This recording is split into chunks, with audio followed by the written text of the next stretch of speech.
2019 ఫిబ్రవరి 14th కి మన పుల్వామా అయింది. ఎప్పుడైతే అటాక్ జరిగిందో మేము వెంటనే న్యూస్ వచ్చేసింది, వెళ్ళిపోయాం. చాలా గందరగోళం, చూస్తే రోడ్ మీద మొత్తం మాంసం ముద్దలు పడి ఉన్నాయి అక్కడ. అంటే మీరు చూసుకుంటే ఆ రోజు 44 మంది చనిపోతే ఆ 44 మందిలో నాకు తెలిసి ఎవరి ఫేస్ వాళ్ళ ఇంట్లో వాళ్ళు చూసి ఉండరు.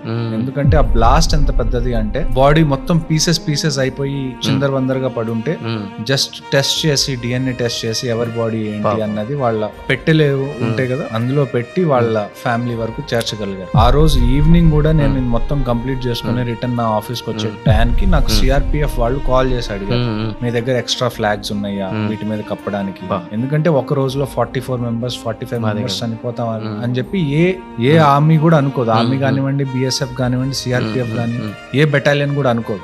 కానీ అలాంటిది ఒక అన్ఫార్చునేట్ ఇన్సిడెంట్ జరిగింది.